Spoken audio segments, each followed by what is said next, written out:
Hello and welcome to today's A Slice of Medieval. A little bit different today because we are A Slice of Medieval Goes Rogue. So we're not sure what's going to happen. Our first Goes Rogue guest is also our first repeat guest.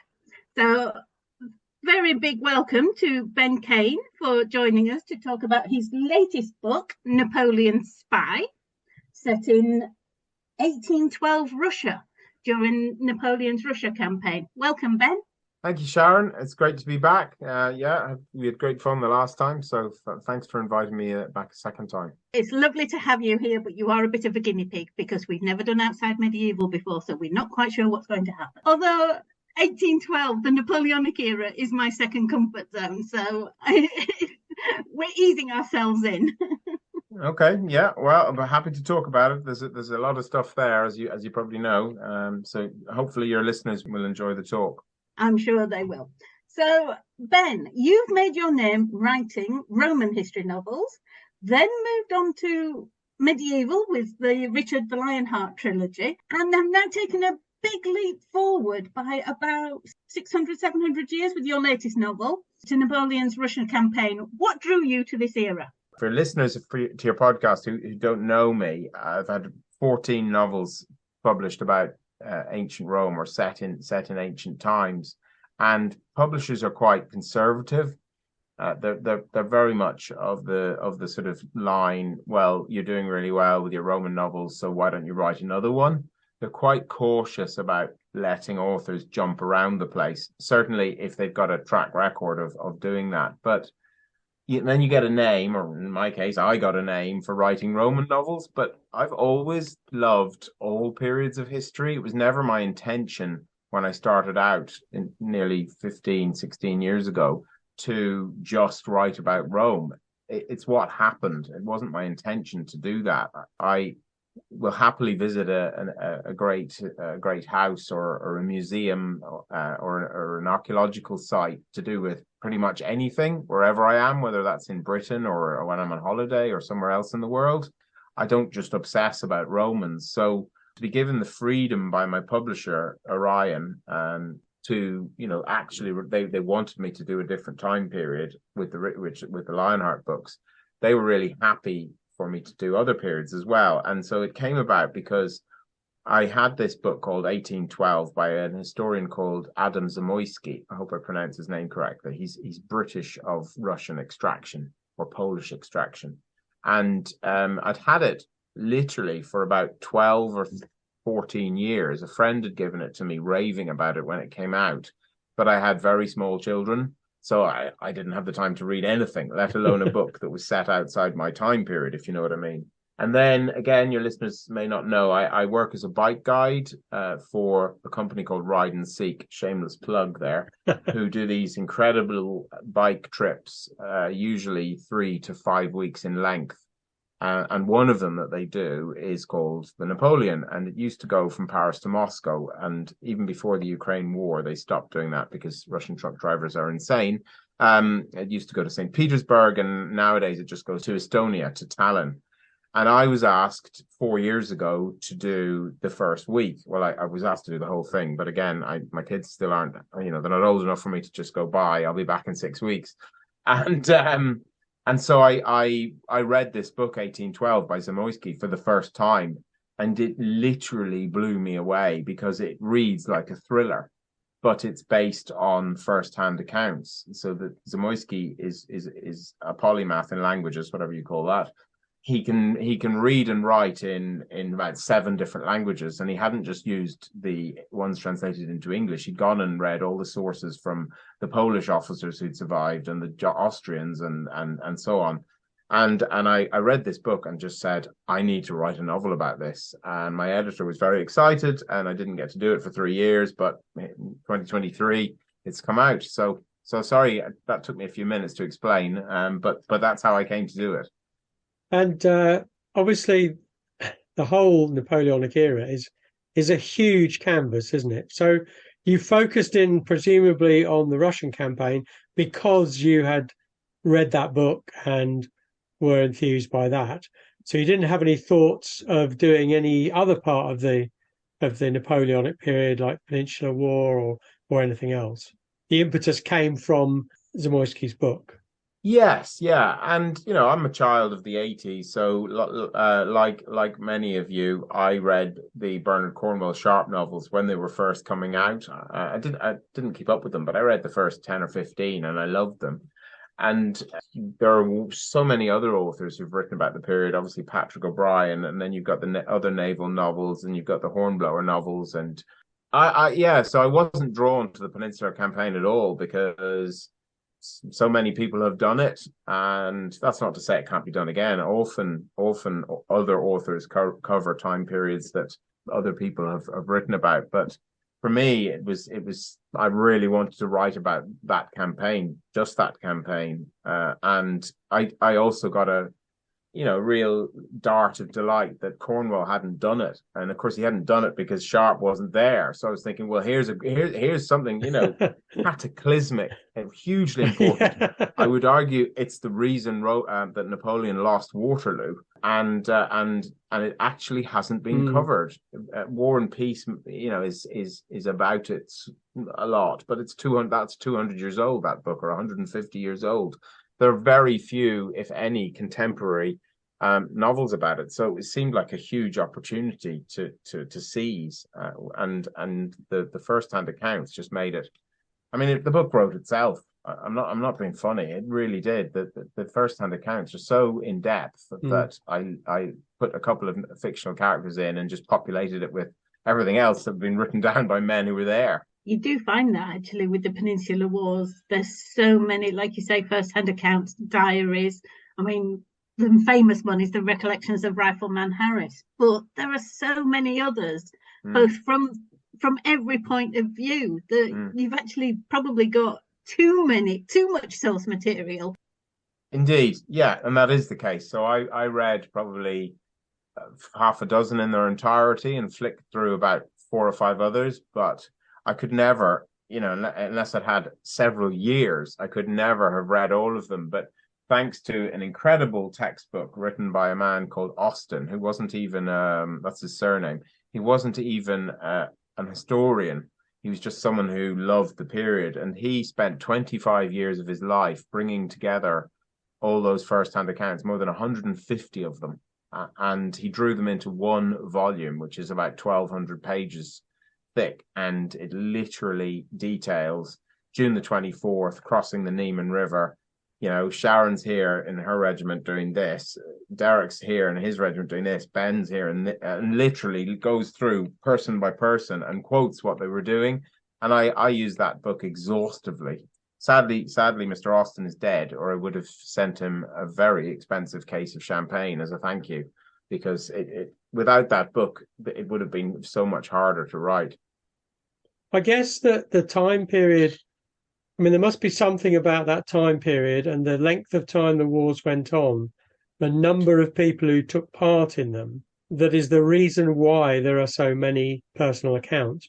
Yeah, I guess so. Well, arguably, they say it's actually the First World War, don't they? They do say it's the first one that was global because it's the first time that the Americas were involved in a European war. Yeah.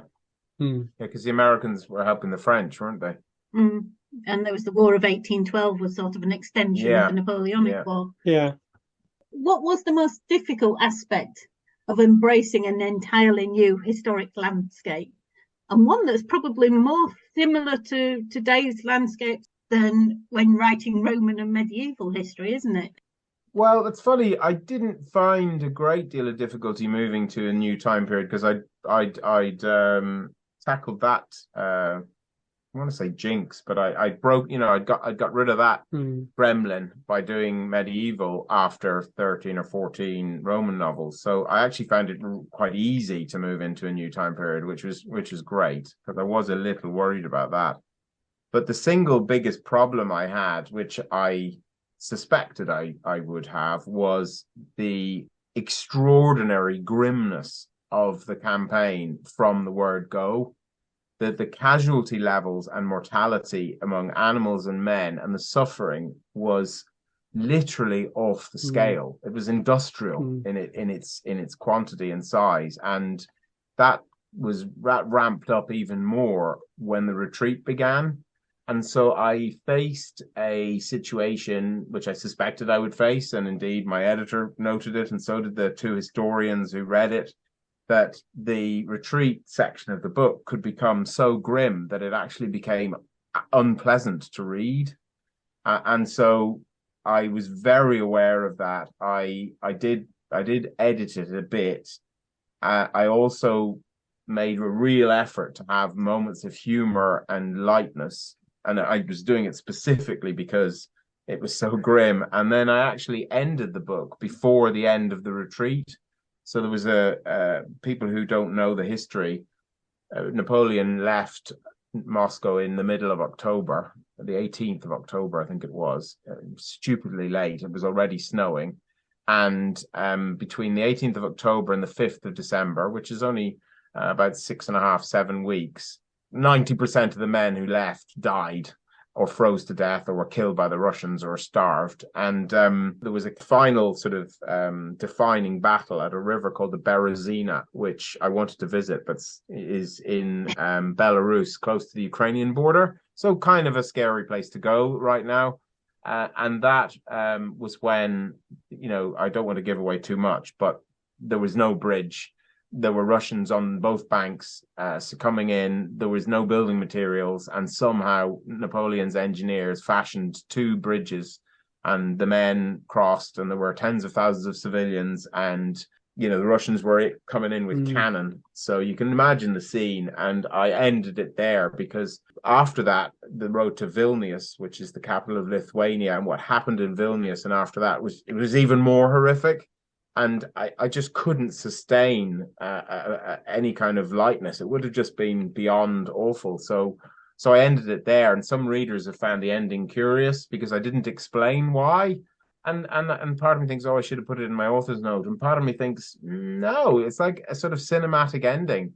You think this guy gets away, but you don't know. And go and do a bit of digging yourself and find out what happened, because maybe then you'd understand. It was kind of depressing to write at that point. Yeah, I mean, you've talked about the abundance of sources. Were you able to find in those sources any sort of anecdotal lightness that you could use to offset the grim? Yeah. No, and what was just wonderful was that the sources of lightness were there. I didn't have to make them up. No. So, and sometimes it was grim, but, in desperate situations in war, people joke about grim things, doctors and nurses, and when they're in the midst of some kind of awful emergency, I know for a fact there are jokes. People under pressure make jokes. They might be inappropriate outside the situation, but it's what people do to cope. Yeah. So, there were 2 instances, like there was a general lying on the side of the road dying, and a soldier started pulling off his boots, and the general said, "I'm not dead yet." And the soldier saluted and said, "I'm sorry, mon général," and he just waited for 5 minutes till the general was dead. Now that's awful, but it's also kind of funny. Yes. There was another one. There was a regimental dog that had walked from Spain and Portugal to France to Russia, and was retreating with its owner, and got frostbite in its paws, and so he picked it up and put it in his backpack. And I went, that dog is becoming a character. And he got christened by me, Marshal Ney, N-E-Y, who was one of the most iconic of Napoleon's generals. And, the dog made it. So, because you can't kill a dog in a story like that. And then there was another time where everyone was basically dying and freezing and starving, and some soldiers saw a beehive in a tree, and obviously there were no leaves on the tree, and two of them went up the tree, like 30 feet up the tree, and were battering this beehive with sticks. And there were lumps of honeycomb just falling on the ground, and everybody was scrambling around, just stuffing it into their mouths. So I used that as well. So things like that just sort of, they literally jumped into the book. It's like, oh yes, that's great. Look at that. That's in it goes, in it goes, in it goes, like that. Yeah, it was these kind of moments of likeness. They any of them that appeared got used, definitely. I suspected that there would be that because my father wrote a diary during the Second World War, and a lot of it was grim, but there were always little sort of anecdotes or sidelines which leavened it somehow. Yeah, And I think it's sort of essential, really, that they do that as you say, to get through it, to survive as human beings almost. Yeah, and the sheer scale of what you were sort of ploughing through, in a sense, means you've got to highlight those individual little nuggets of gold, don't you, really? yeah. Just to again set the scene for your listeners who might not know, approximately 500,000 men, and I'm going to say between 120 and 140,000 horses, a lot of them cavalry, and then the rest draft horses, left Poland and Germany in May 1812, and they crossed the River Niemen into Lithuania in June 1812. And the 5th of December is regarded as the end of the campaign, when the last stragglers got to Königsberg, which is nowadays Gdansk in Poland. And again, figures are very inaccurate and estimated, but it's not unreasonable to say that as few as 20,000 men got out, and probably less than 5,000 horses. And that was in 5 months. I mean, it's just mind-boggling. So one of the questions I sometimes get asked is, did Napoleon's soldiers start to lose faith in him? And incredibly, they didn't. And certainly they didn't on the way in, because these weren't men from Spain and Portugal who by then were losing.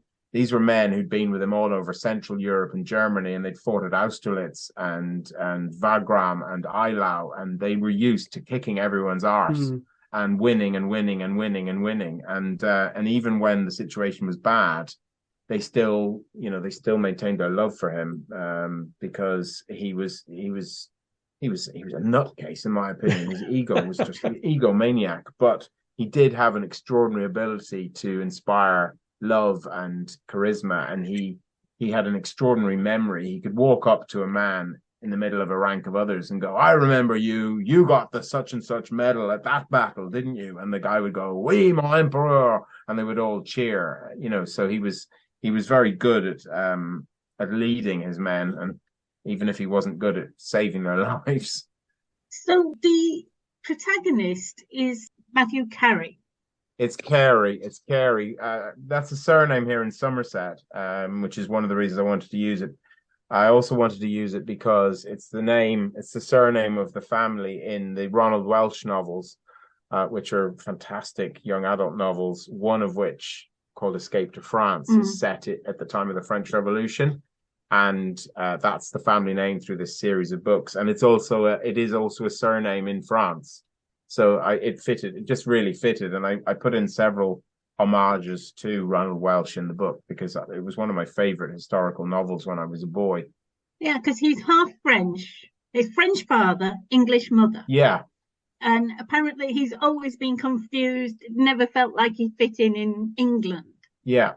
So what made you go with the half French, half English protagonist? So it was I have to be practical about my choice of characters, because over 70% of my readers are British. I have readers all over the world, but the majority of them are British. And so, some of them are interested in any period of history like I am, and some of them aren't. And a lot of them will be much more interested in British history, maybe, than French history. So if I'd written a novel about a Frenchman in this army, potentially it might have limited the appeal of the novel, which is entirely reasonable. I'm not complaining about that.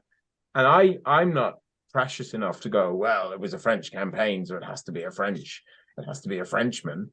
I thought, how can I make this appealing to British readers? And I looked into it, and I mean, I had an idea there were thousands of emigres after the revolution. Looked into it, yeah, there were literally thousands of French royalists living in London who'd fled from 1789 onwards.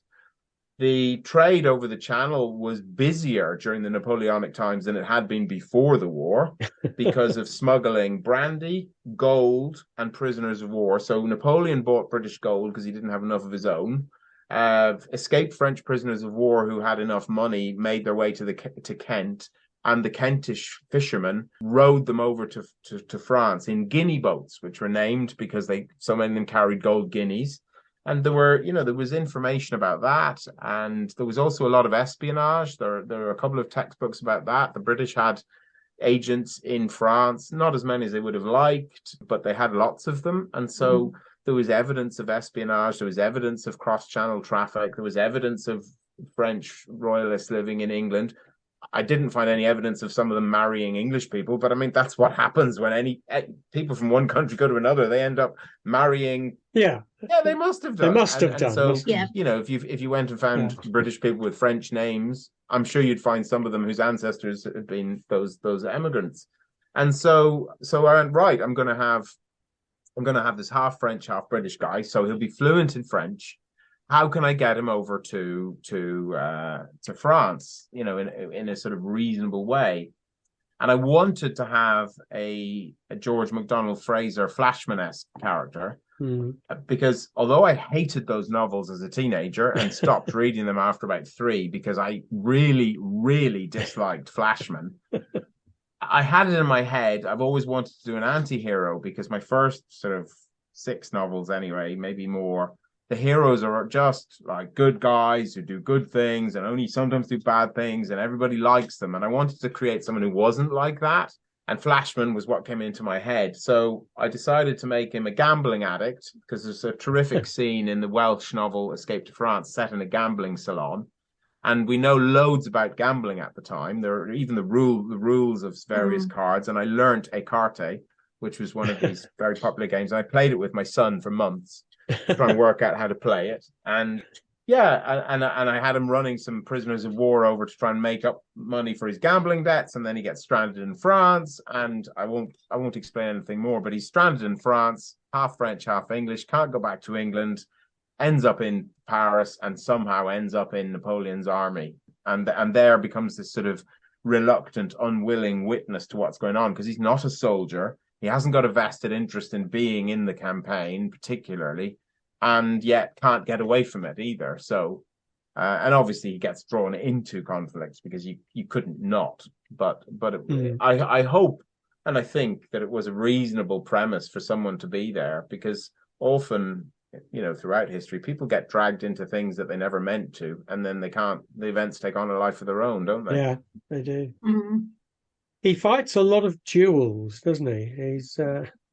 He gets himself into a lot of trouble, basically, with ease, I should say. So this was a thing at the time, was it? Fighting duels, it was popular, if that's the right word. Yeah. So thanks for bringing it up. Anyone who buys this book or the audiobook or the Kindle version will see the unusual thing of an historical note at the very beginning, which I've never done. And it's very short. It's only a page. But I did it because, there are keyboard warriors out there who love to pick holes in things, and including novels. And it's common to get a negative review sometimes from someone who actually thinks they know more than they really do know. I mean, we've all had that. Fair enough. The review that just goes, I don't like this book. I think Ben Kane is a crap writer. Like, I can take that. But when they accuse the writer of something that they think they know and they're wrong, I wanted to preempt those type of reviews, which would be, well, no single guy could fight that many duels in such a short time. It's ridiculous. Well, funnily enough, it isn't. And Ridley Scott's first film, The Duelists, is based on a Joseph Conrad short story, which was based on the true story of two French army officers, one of whom was on the 1812 campaign, who fought close to 30 duels with each other over a 20-year period. And so my character fights far fewer than that, but he does fight the same guy. And in one of those wonderful coincidences that sometimes happens, a textbook on dueling came out in the year before I was researching this book, like spot on. Instead of coming out, I've had textbooks about the books I've written come out after I've written the book, but this one came out before, and it was really good. I devoured it, and I'm happy to say 2 Napoleonic academics read my book, read this Napoleon Spy. One of them is mainly Peninsular Campaign, but he knows a lot about dueling, and he loved it because he said I got dueling exactly right.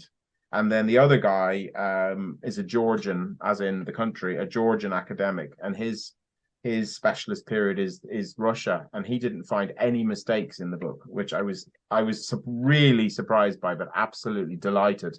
His only criticism was that he said no one man could have seen all the things that this guy did, because he could see all the sources I used. And I went, yes, thanks, Alex, but of course I was going to use all the best bits from the first-hand accounts. I know it's impossible, but most readers won't know that. There are a number of duels, and everything that happens within them, is documented. And the one of the thing that springs to mind is the phrase that I used, I think, in every duel. Magnificent. Imagine yourself, you've got yourself into an argument, you've challenged another guy to a duel, you're standing there in some park pointing this massive pistol at him, and he's doing the same to you, and in a couple of seconds you could be really badly injured or dead. And this phrase that survives is the 2 seconds, who were the people who backed up the fighters, one of them he would stand slightly to one side in between the two of them, so out of range of being shot, but in both their vision, and he would hold up a handkerchief, and when he dropped it, you could shoot. And the wait for the second to drop the handkerchief is described as being the longest wait of a man's life. Because it's like 1 second or 2 seconds, but it really, really encapsulated the stomach clenching fear of, oh my God, he's going to try and kill me, and I've got to try and shoot him as well. So yeah, just really great material to have when you're writing scenes like that. And it adds a different dimension to the story as well, doesn't it? Which is what I wanted to do. Yeah. So you've got the macro and the micro, don't you? You've got this great campaign, but you've got to have the character having his own shit to deal with. Excuse my French, or my English. I didn't want to be picky, but I was going to say that's not French. Yeah. Well, I have to ask: have you read War and Peace? No, I've listened to it. So I'd never read it as a boy or a young adult, and I'd never had the time since, but I thought I have to. And it's too big. So it's 60 hours of listening, but I did listen to the whole thing. Yeah. I did manage it. Did you? I actually read it. I challenged myself in my 20s, and I think it took me about half a year. Yeah, I'm not surprised. So again, I looked at that and went, I don't have the time. So I listened to it while I was on a fixed bike, cycling in the house during the winter. And I'm trying to think, 2 things I can remember, 2 bits of information. One is that Tolstoy wrote that Napoleon had burnt Moscow, which was really interesting because we know now that he didn't. It was the Rostopchin, the literally insane governor of Moscow, did it. But that was clearly what Russians were told at the time. So there's some spin for you. We know is not true. And the second one that I made it into the book was the description of, there's this vile drink that the Russians used at the time called kvass, which is fermented potatoes, I'm going to say, and it's not quite vodka, and it's really disgusting. And the French soldiers drank it because it was alcohol, but they described it as, it was either pig piss or donkey piss, and that went straight into the book. Oh dear. Yeah. Yeah. Yeah, I mean, I never read it. I started to read it about 10 times. I just thought I can't be doing with this. I didn't have a reason, I suppose, to get through it as you did. I wouldn't have made it through it if it hadn't been that I was writing the novel. It's because it has, like most writing that's from previous times, it has dated very, very much. Yeah. So it's heavy going.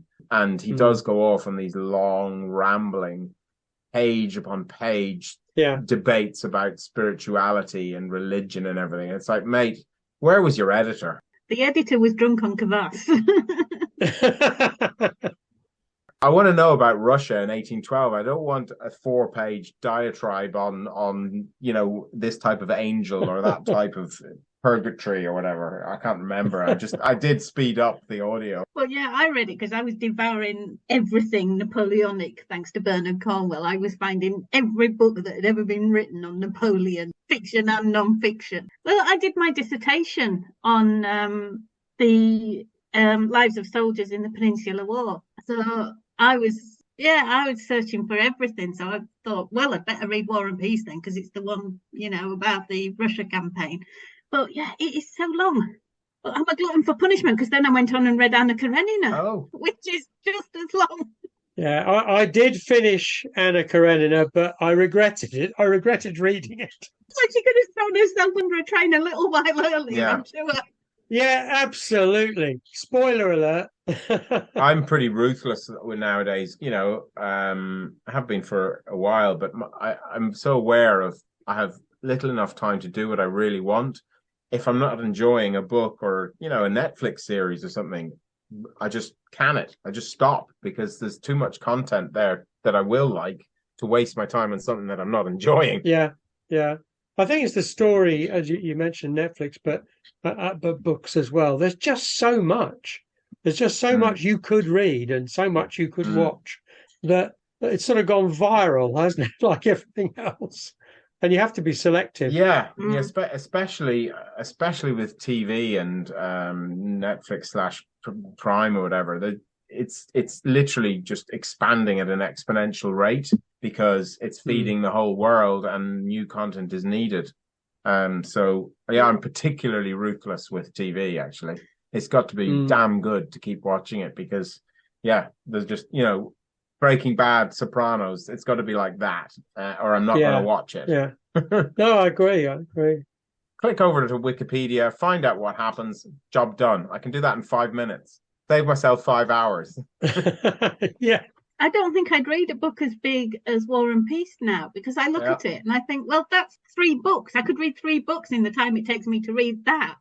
So I think in my 20s, it was like I had all the time in the world, and there were not as many books about to be read. But don't you think part of that is because all of I speak for myself, but I wonder if my attention span has got worse because of the internet, because of using my smartphone, using scrolling. And I read a newspaper article about the other day that lots of people struggle to read a novel now because they think they should be doing something more quickly. It's so long. It's so long. I know.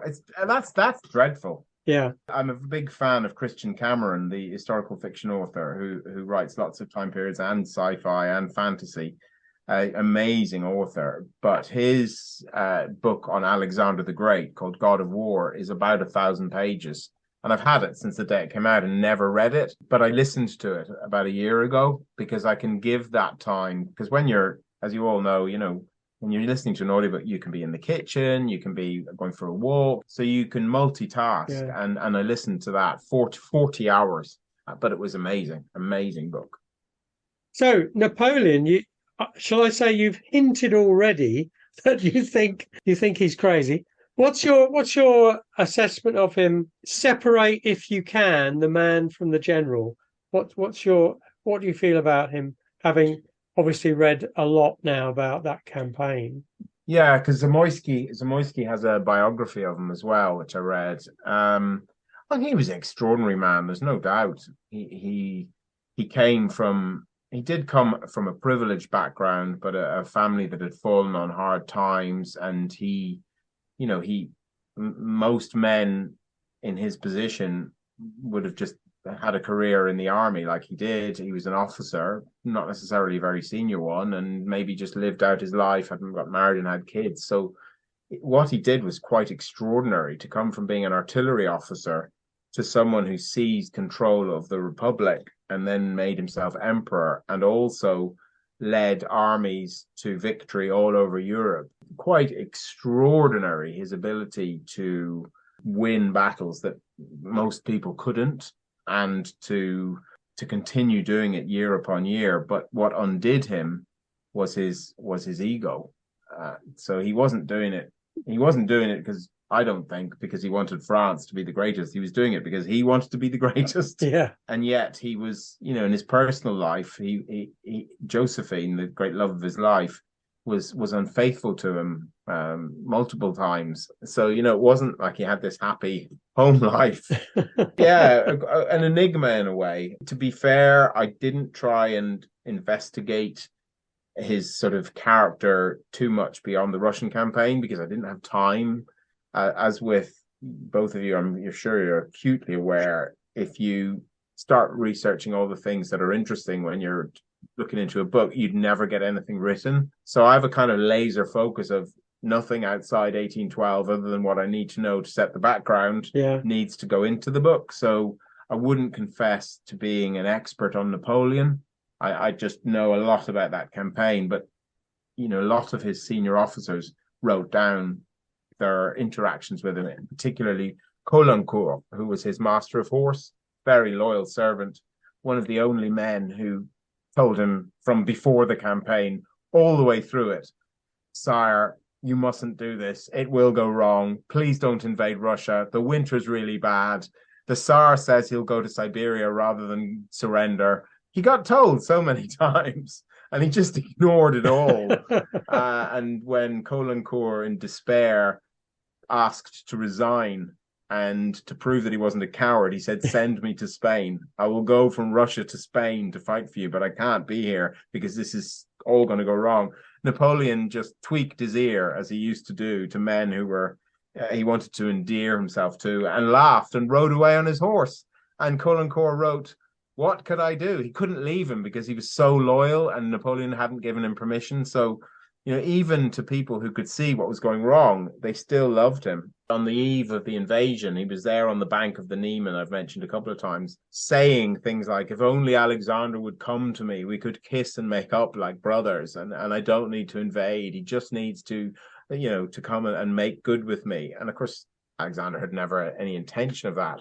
And so there he was with his 500,000 men. He couldn't just go home, could he? He had to cross, and then he had to find the Russians, who he could never find until Borodino. And then once they'd done Borodino, well, we're so near to Moscow, we've got to go there. We can't possibly go home. No. So it's sort of had this inevitability to it, that because he was in constant search of the Russians acknowledging that he was their master and not getting it, he had to keep going until he couldn't. And he couldn't admit to himself, he wouldn't listen to his advisors, or Caulaincourt particularly. He was also in decline. So portraits of him from the time show him starting to be quite overweight, not looking that well. During Borodino, he was actually suffering from dysuria, which means he couldn't pee, and he was not well the day of the battle, and so he didn't do his normal routine of riding up and down the line, finding out what all the parts of the army were doing and telling them what to do. He stayed in one place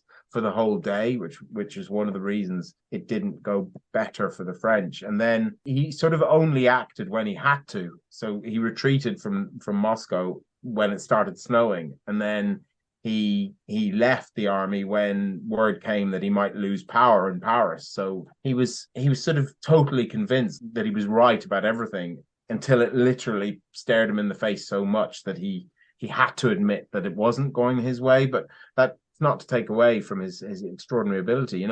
He held the army together during the retreat, even though most of them died. He did win across the Berezina. He got away. And then in 1813, when the Russians followed him into Poland and the Germans all revolted, he fought this series of massive rearguard battles, which he nearly won, and he nearly won, and then he nearly won again. And this was without all his veterans and without any cavalry. So if he'd had that cavalry, 100,000 horses, and he'd had that 500,000 men at Waterloo, my goodness, I think it would have been a very different battle indeed. I don't know if that answers your question, Derek. I think it does. It's very much the story of a guy whose belief in himself got out of hand and Yeah. couldn't really withdraw from that. And you can sort of see that. You can sort of understand that. I mean, if you keep winning, why wouldn't you keep winning? That's kind of the mentality, isn't it? And also, he wasn't used to, well, we're not going to fight you, which is what the Russians did. Yeah. They let Winter do the job, and he'd never experienced that before. Yeah. But boy, did he learn his lesson. Yeah. Just like Hitler 130 years later. Don't invade Russia. They just retreat back into the wastes and let you starve. History repeating itself. Yeah. So why do you think Napoleon divides historical opinion? Some people see him as this great general, some as a tyrant. I think everyone sees him as a huge ego, don't they? I came at it from a slightly different point of view. So your sort of traditional view in Britain is that he's a bad guy because he's the person that Britain fought for so many years. There's obviously people here in this country support Britain against France, but I'm Irish, so I didn't have that, which I regarded as quite liberating, actually, because I was like, oh, wow, he did this and he did that and he won that battle. And my goodness, this is incredible. There were Irish regiments in the French army at the time. And obviously there were Irish regiments in the British army as well. But I didn't have sort of an agenda against him. I was just looking at this incredible man and going, he's an egomaniac. He's such an egomaniac. He divides human opinion because what he did had such an effect on European history and society. So the laws that he brought in, a lot of them form the basis of laws all over Europe and indeed in some countries further afield. And quite a lot of what he did exists in France today as well. All right, he didn't start the revolution, but he continued the notion of it. So, many of the things he did were quite forward thinking, but the human price that in civilian lives, French lives, and the lives of the combatants of all the other countries he fought was so vast that it's difficult to regard him as a good guy. But I think it's unwise to demonize him because he was just better at doing what everybody did at the time. Look at what Wellington did. I mean, I don't know. I can't point you to examples because I didn't study the Peninsular Campaign, but I bet you Wellington marched his men some horrible distance on occasion and loads of them died, or he abandoned the wounded at another battle because he couldn't take them with him and they all died. With Wellington, it was sieges. Yes, and I know for a fact that when his men took towns, I remember reading this, they went in and they killed and raped and burned because that's what everybody did back then. So is Wellington a baddie? Well, no, because that's what every general did. So he wasn't Hitler. He wasn't going to kill people just because they were Jews or gypsies. He was an egomaniac, and loads of people died. But he wasn't murdering people out of hand. So he was a very interesting man, a man of his times, an incredibly clever man. But he was flawed, and the price that people paid was that if they were in his way or they were in his army, they probably ended up dead. So I'm glad I wasn't around to be in his army or be where his army was coming, but he's a very interesting person to study. I'm not going to judge him too much with 21st century mindset because there's no point. As you say, he's a fascinating character. So the obvious question about Napoleon's Spy is, are you planning a sequel or will it remain a standalone? It was meant to be just a standalone, but as I just mentioned in the previous few minutes about the battles in Germany in 1813, I read about them and the lead up to Waterloo. I mean, the second title could be The Road to Waterloo. That's a great title, and I think I will write it, but I'm not going to do it immediately because I'm well into writing a Viking novel set in Ireland. There's going to be a sequel to that, and then I'm going to finish my Hannibal series, which is long overdue. So that's the next 4 books. I'm very keen to go back and write. It would probably just be one. It would be 1813-14, and the end of it would be the Battle of Waterloo, because again, just the events are screaming out to be written in a novel, and that rich seam of sources will be there as well. So yeah, but not immediately. must say, you can tell you've really enjoyed writing it, Yeah. Ben.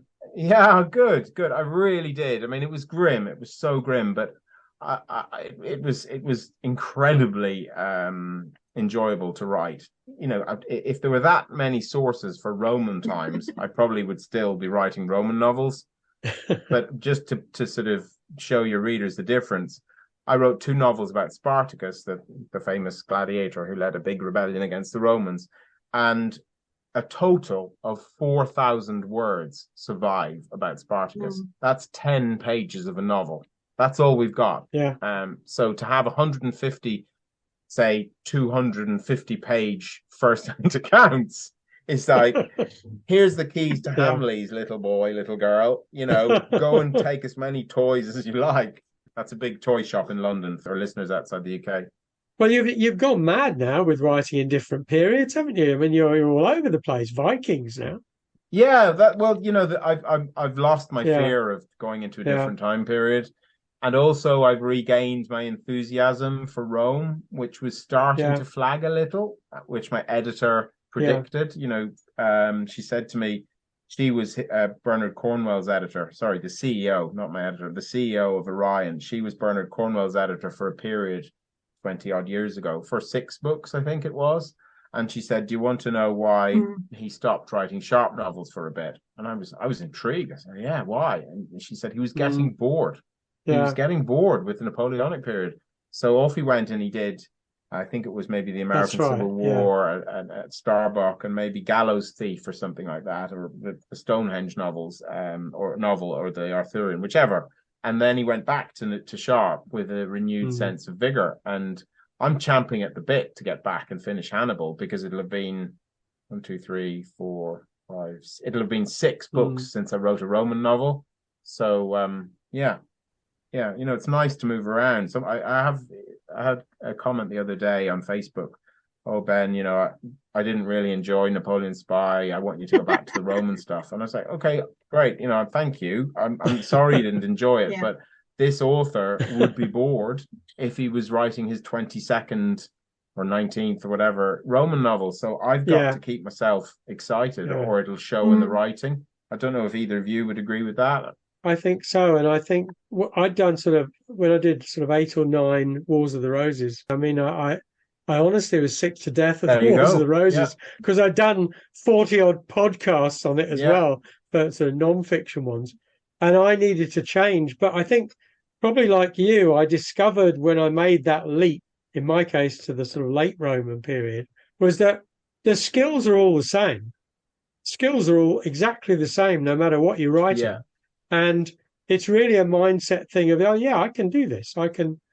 It's the same path. I'm researching, I'm getting into it, and I'm then writing a story.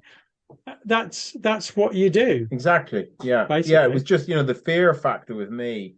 I don't know about you. It was big with me because I'd done 11 Roman novels, and I was crapping myself, because after more than a decade of writing in a fairly narrowish, like 2 or 3 century time period, I knew so much about Rome, and I knew I couldn't replace that with 3 months research on the medieval period. So I was kind of going, you know, I don't know enough. And I got over that hoodoo, as they call it. And, you know, I got academics to read it and so on, and there were a few mistakes, but I corrected them. And, you know, it won't have been potentially as richly immersive, I don't know, as some of my Roman novels, but you know, it passed the quality mark.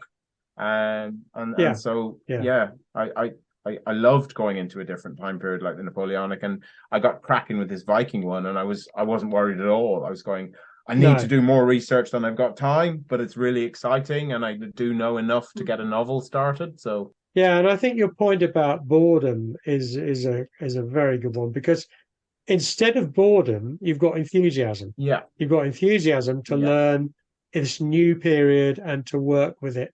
So I agree. I think it's the way to go, really. Variety.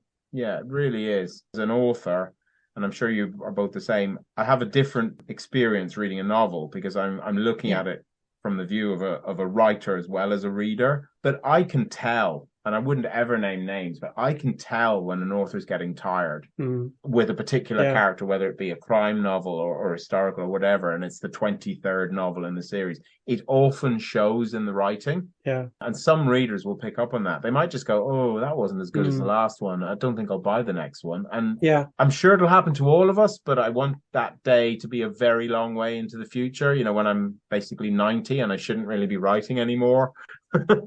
Somebody said to me, are you going to do something sort of post Wars of the Roses with the same characters? And they asked me this about 3 years ago, and I said, "Oh no, I've done with it." But now I'm starting to think, hang on, you know, maybe I might go back to that. Take one into the Tudors. It's like the band's being tempted into another tour. Oh, it might be fun to go on the road again. Oh, well, has been absolutely fabulous talking to you, Ben. Good luck with Napoleon Spy. I'm sure it will continue to sell for a long time to come. Thank you. It got to number 11, which is great, but is always frustrating. It didn't hit 10, which is all that gets published in the paper for your listeners. But number 11 out of, I mean, how many books are published a year nowadays? A week. I don't know. But every week it would be up against probably 80, 100, I would say, if not more. No, it's great. Don't get me wrong. I ain't complaining. Anyway, it's been great to talk to you. Oh, thank you. It's been great. Really, really fun. Thank you both. I dare say a certain Viking book will need to be discussed at some point. Oh, yes. And that might actually fit. We may not even have to go rogue with that one. Yeah, well, there's a massive difference between the situation in Britain and Ireland, which I wasn't really aware of. So you've got your Wessex against, you know, Essex and Northumbria in the Viking times in England, very clear demarcation. In Ireland, it was totally different. They didn't have towns. They married the locals. There were Norse and Hiberno Norse and Irish, and when you had wars, there were frequently Norsemen on both sides the whole way along. So it's quite a different situation actually, which is nice because it's interesting, and hopefully readers will learn from it. Yeah, we like different. We like things to be slightly off the normal. So that sounds good. Okay. Yeah. No, good. Thank you, Ben. Oh, thank you very much. Okay, then. Thank you. All the best. Yeah. Bye-bye. All right. So thank you very much to Ben Kane. If you want to get a hold of his novel, it's called Napoleon Spy. And that's the end of our first ever A Slice of Medieval Goes Rogue. We hope you've enjoyed it. Joining us next time will be Anne O'Brien, talking about the Paston family, which I'm really looking forward to because they wrote so many letters, and it's going to be interesting to hear Anne's take on them. So do join us next time. I'm Sharon Bennett Connolly. And I'm Derek Birks, and we look forward to next time.